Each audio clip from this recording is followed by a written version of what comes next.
How you doing, everyone?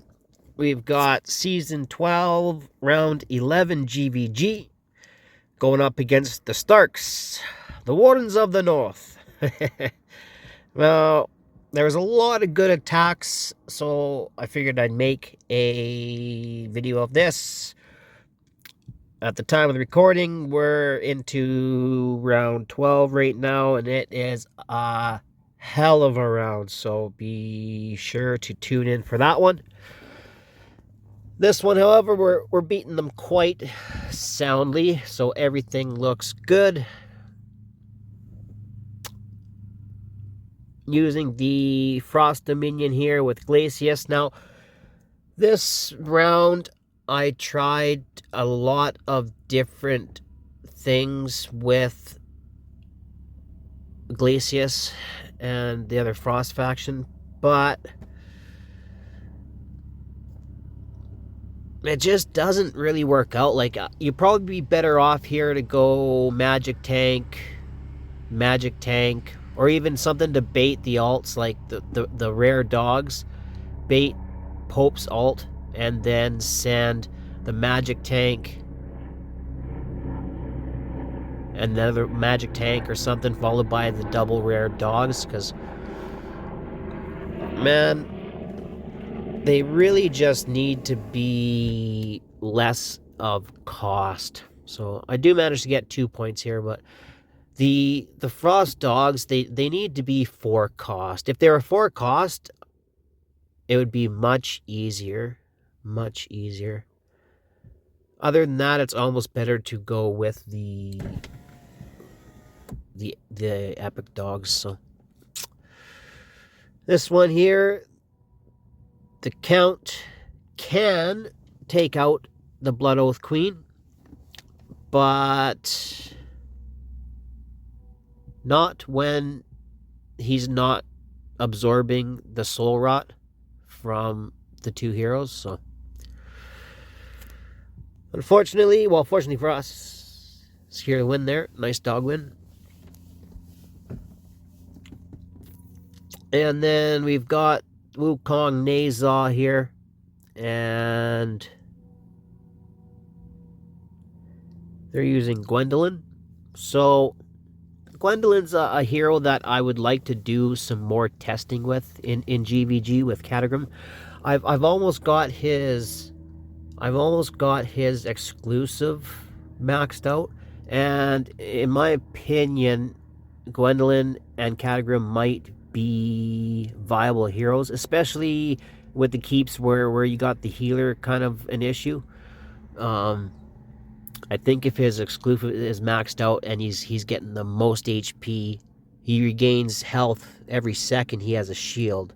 So if he's constantly regaining health, and then Gwendolyn's throwing around her shields and her big alt shield, if there's some CC and Nazaw can hit on the back rank, I think Gwendolyn might be a really good Carnelian replacement, although I think I would still use Carnelian. But this team here, using the Pope again. Oh, this was a crazy flyover here, so this flyer, oh, it doesn't make it. Oh, yeah. Then the Maw finishes it off. Yeah, the Count, man, when he's regaining as much rage as he does, it's a real issue. The only thing about the Count is, even when he's paired with Carnelian, when he goes, after he goes into alt, if it's like the Beholders or something and they got tons of HP, the Count won't, he'll just die, because he reduces his HP so much that by the time they proc it, they just, yeah, the Beholders or even the bugs can kill him. The spiders. So yeah, these Ireless teams, the way that Nazaw hits that back rank, and then Nazaw's alt is back like fairly quick. I've seen some Nazaws come back a lot faster than this one, but yeah, Regulus, good tank, but he's taking extra damage from these fiends, and that fiend makes it through with the littlest bit of health, and then from there it's pretty much a GG. Do the tank walk if you wanted to. Scare to win.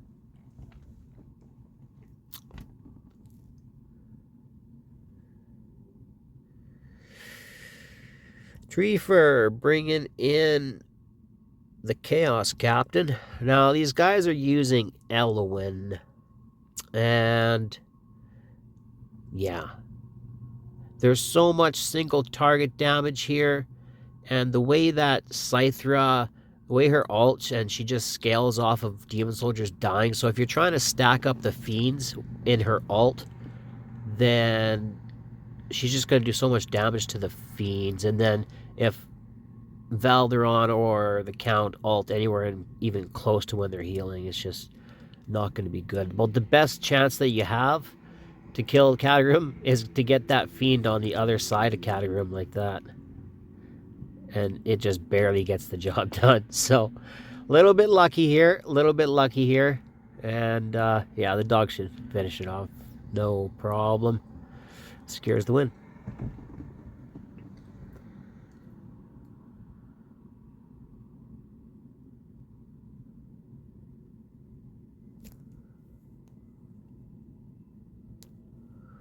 So, this team... Ugh.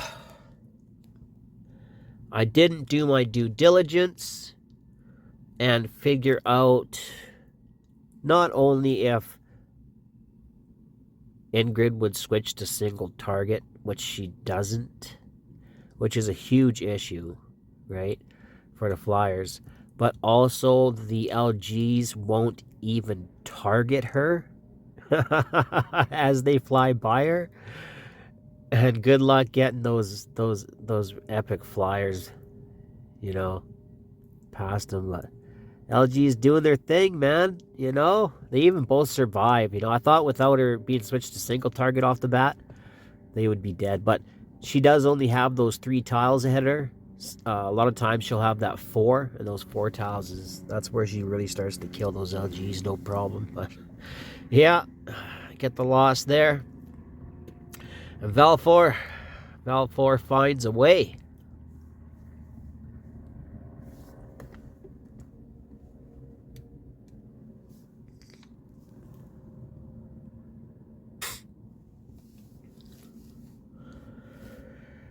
He goes ahead and uses the Blood Oath Queen, as one should usually when dealing with swarming.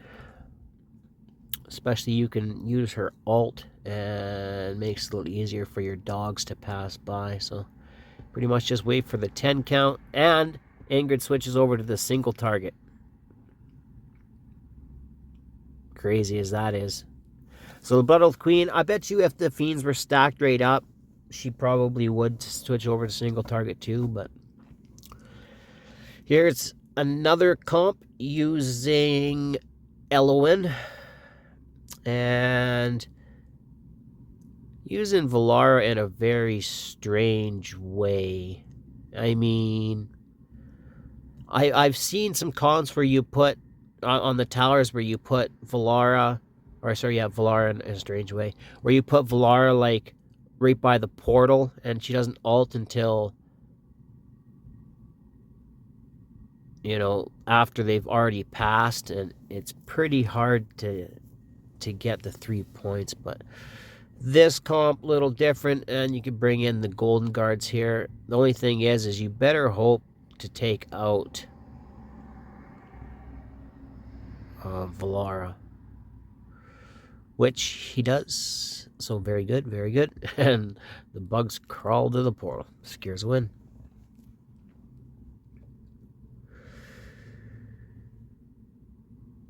Oh yay. Here's one that I managed to beat. Now, I also tried the Frost faction with these comps, and it's just so RNG. I figure might as well be better safe than sorry and bring the Blood Oath Queen. And on further review, I don't even think the Fools are necessary in these comps. I mean, I think you can just do without them. You know what I mean? And your strategy will be better for it. So we go ahead, proc Brokir's revive passive, and yeah. Once that's done, they even got the A3 Valara, but it's just not gonna matter. That's one thing this Blood Oath Queen just excels at is clearing the map. You know, those Valara strategies where you gotta use the dogs instead of the golden guards, and then if there's AI or something like that, or Amari, then the dogs are just gonna get nuked by Valara if she's still on the map, you know? So, yeah. And, oh, this one here, yes, I attacked this one.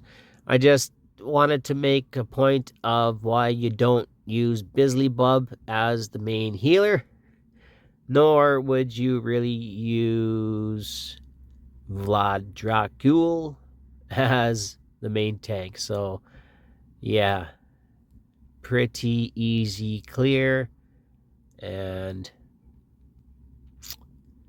that's about it. I think this golden guard even gets the shield.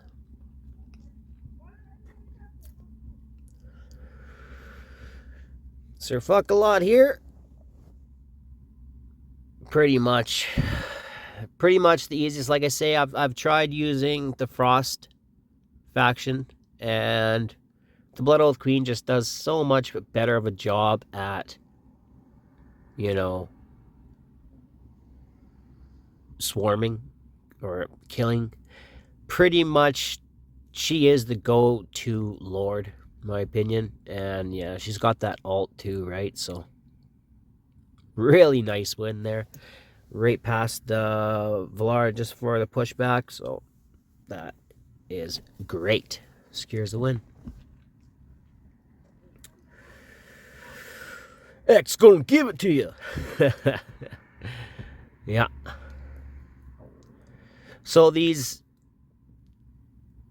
Arbiter comps, even with Ireless, are becoming less and less viable. You really need the combination of either Naza or the Count to do that physical damage. Or Wukong, actually. Wukong. So Wukong, maybe even Morden, because he provides some rage regen, so you could use him in the non-Ireless comps. But these Arbiter comps are just becoming less and less viable as time goes on. Unfortunate, because, I mean, it should be, when you got three of the most meta heroes in the game, you'd think it would be a little stronger. But no, this Blood Oath Queen, honestly, I remember reading a post somewhere, and they saved GVG. I kind of agree. A lot more fun when everybody can get at least a few wins, 3 wins, 2 or 3 wins. Whatever the case might be, you can use the Queen 3 times. So, I mean, you should be able to find 3 comps that you can beat using the Blood Oath Queen. So, yeah, absolutely, I agree.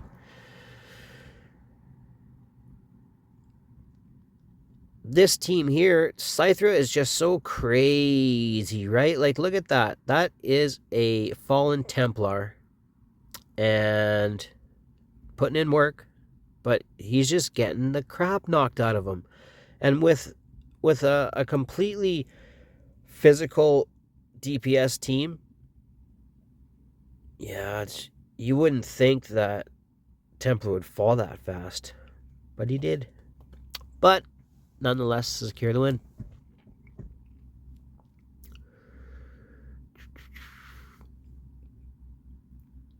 So these teams here are hard to beat.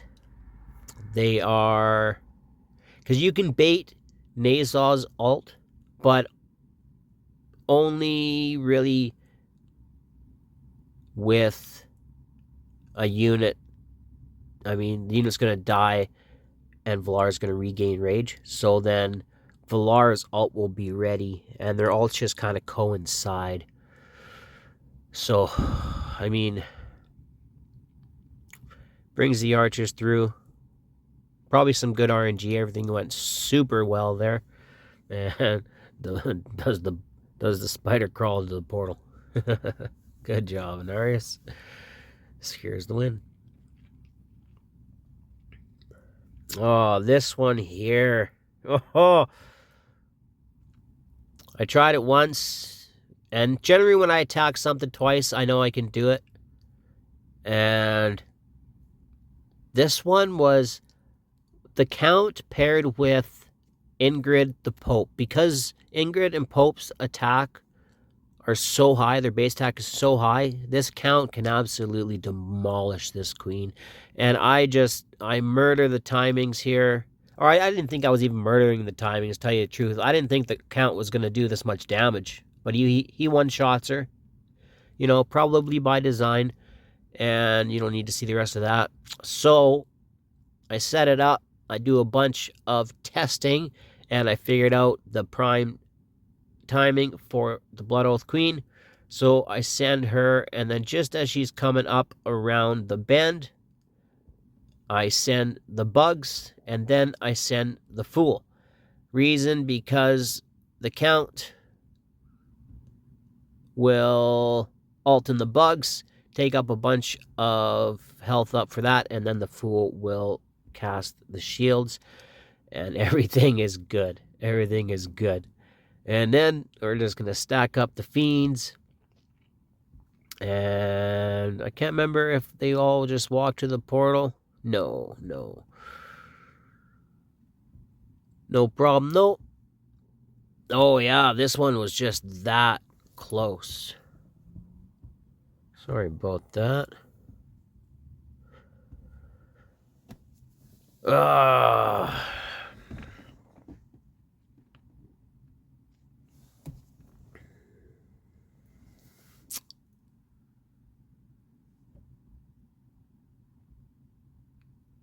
Surprisingly enough here, the Count doesn't die right here. Even though he's got a bunch of stuff. I guess they might have... Oh, because he was an alt, so he might have actually been hitting him.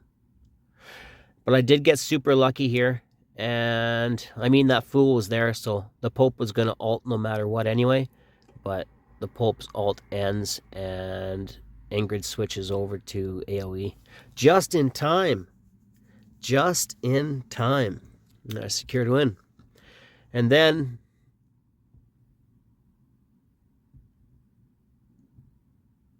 Flo, everybody actually after that, they learned the way. And they pretty much copied the same thing. Although they do the Fool a little bit differently. But it works pretty much to the same avail. Get that shield right there, which is important. And then, because of the Soul Rot Rage Regen the Pope gets, or the Count gets, just as he ults, shield again. So it's pretty crazy what you can do with these A3 Counts. Pretty crazy when they can one-shot this Blood Oath Queen. Am I right? Not only that, they can one-shot a level 2 Blood Oath Queen. So, yeah. Like I'm using the Count in one of my comps, but I'm using it with Valesi and Ezrith, and I can notice the difference in damage.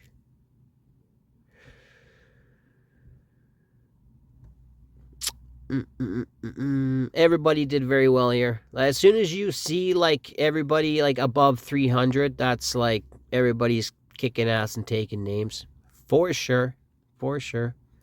And no one attacking me. Strangely enough, no one's attacking me in the round 12 either. And it's okay. I'm okay with it. Like, I was doing a little bit of risky business before, and I decided to change up my Ireless team, and I used the Count with Carnelian and Ezrith and Valesi. Yeah. And that is about it. That's about it. That's all. All right. As always, you stayed till the end. I appreciate your time.